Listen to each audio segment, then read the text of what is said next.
the basic thing is, of course, raising the minimum wage. But one of the other things that it does is put into place a handful of protections that are really just to make sure that workers are treated fairly. So one of the classic ones is ways that some larger companies will get away with not paying, say, benefits or paying what they should be, is to misclassify workers. So that means treating somebody as an independent contractor when they're really not. There are legal definitions for what constitutes a independent contractor. And so this just puts some of that into more, makes it a little more clear.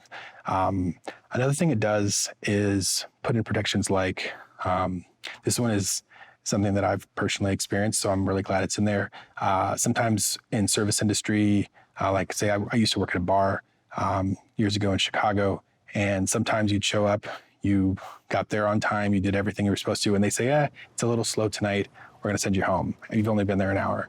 Now, that's super inconvenient for me, but it's even more inconvenient if you had kids and you have to hire a babysitter, maybe you have to get public transportation to get across town. There's a provision in this that makes sure that if somebody shows up to their shift as planned, and then you send them home early, the employer does have to pay a minimum of 3 hours. The big one that I think is really important is this creates an Office of Wage Enforcement.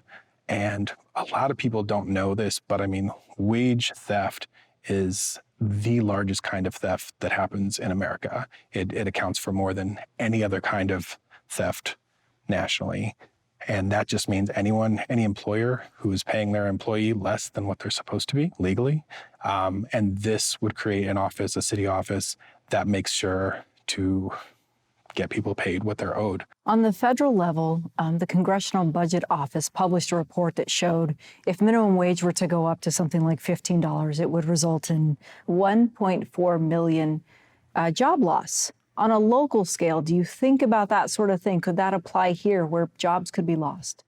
Yeah, I think that statistic is really tricky. Right now, for a Tucsonan who's making $12.15 an hour, to be able to afford an average 2-bedroom apartment, so nothing special, just an average 2-bedroom apartment, someone making $12.15 needs to work about 62 hours a week. That means that person probably has a job and a half. That's not really what the minimum wage is for. It was always meant to be so that people could work a 40-hour work week and be able to pay their bills and raise their families. So one of the ways that I think that gets sort of spun by the more conservatives is to say, well, there's going to be job loss. But sometimes what that means is someone who currently has 2 jobs is able to quit their second job if they no longer need it because they're actually being paid a living wage. I don't think that's a bad thing. The opposition says that it increases job loss, as you just noted, drives up costs, which are then passed on to the consumer, could even lead certain industries toward automation. What's your response to all those? I think the automation one is especially interesting because this threat of automation has been going on for years. And one of the things that we've seen recently, now everyone's talking about, we have a worker shortage. There's not a worker shortage.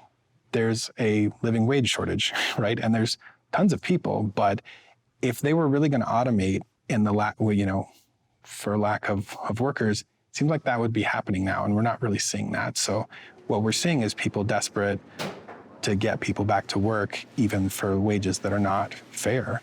And if you can't compete with unemployment, then I think that's a problem. And there's plenty of people who want to work, and they're just saying, you need to be able to pay me something. I'm not going to do this back-breaking labor for nothing. With the primary now under the city of Tucson's belt, headed toward November, how does your group mobilize to get this message out?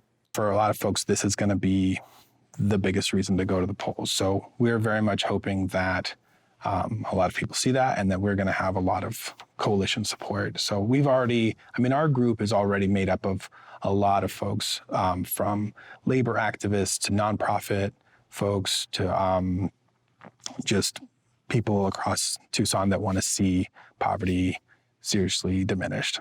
And I think that's just going to bring even more people in because this is the main issue.